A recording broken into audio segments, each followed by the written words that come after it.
Iran America युद्धाचे परिणाम आता महाराष्ट्रातही दिसतायत। मध्य पूर्वेतून होणारा ऊर्जा पुरवठा थांबलाय, त्यामुळे एलपीजी गॅस पुरवठा साखळीमध्ये अडथळे निर्माण झालेले आहेत। राज्यातील अनेक भागात गॅसचा तुटवडा जाणवतोय।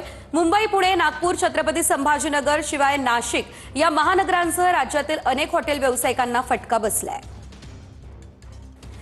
या संदर्भात अधिकची अपडेट घेऊयात आमचे प्रतिनिधी चंदन पुजाधिकारी यांच्याकडून। चंदन, आपण पाहतोय हॉटेल व्यावसायिक हे आता चिंतेत सापडलेले आहेत। गॅसचा पुरवठा हा आता कमी होणार आहे। काय अपडेट, नाशिक मधली परिस्थिती काय आहे? सेजल, पूर्वी आपल्याकडे घरोघरी चुलीवर स्वयंपाक केला जायचा, मात्र सध्या युद्धजन्य परिस्थितीमुळे पुन्हा एकदा ती वेळ आलेली आहे। माझ्या मागे आपण बघू शकतोय की हॉटेलमध्ये आता जो व्यावसायिक गॅस आहे त्याचा पूर्णपणे तुटवडा आहे। व्यावसायिक गॅसच मिळत नाही आणि परिणामी आता चुलीवर अशा पद्धतीने स्वयंपाकाला हॉटेल चालकांनी सुरुवात केलेली आहे। हॉटेलमध्ये येणारे जे विद्यार्थी आहेत, सर्वसामान्य कर्मचारी, कामगार आहेत, त्यांची आबाळ होऊ नये, त्यांना कुठेतरी या संदर्भामध्ये त्रास होऊ नये अशी काळजी सध्या हॉटेल चालकांकडून घेतली जाते।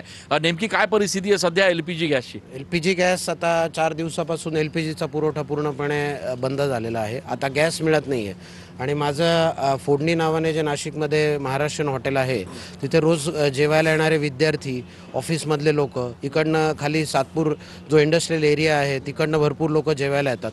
त्यांचे हाल होऊ नयेत जेवणाचे, त्यांना पोटासाठी काहीतरी मिळावं म्हणून मी चुलीवर स्वयंपाक करायचा निर्णय घेतलेला आहे। आता कालपासून भाजी पोळी वरण भात आणि पिठलं भाकरी हे बेसिक पदार्थ आम्ही इथे चालू ठेवणार आहोत। बरं, भाजी पोळी वरण भात एवढे बेसिक पदार्थ तरी आम्ही चालू ठेवणार आहोत असं हॉटेल चालक सांगतात। आपण बघतोय की या ठिकाणी पुन्हा एकदा चुलीवरचं स्वयंपाक जो आहे तो नाशिककरांना या ठिकाणी करावा लागतोय आणि त्यामुळे एकूणच ही संपूर्ण युद्धजन्य परिस्थिती एकूण जी उद्भवलेली आहे त्याच्यामुळे घरगुती गॅस असेल, व्यावसायिक गॅस असेल, याचा तुटवडा निर्माण झालेला आहे। हॉटेल चालकांचं आता असं म्हणणं आहे की पूर्णपणे व्यावसायिक गॅस त्यांना मिळत नाहीये आणि त्यामुळे या ठिकाणी हॉटेल व्यावसायिकांची फार मोठी अडचण या ठिकाणी निर्माण झालेली आहे।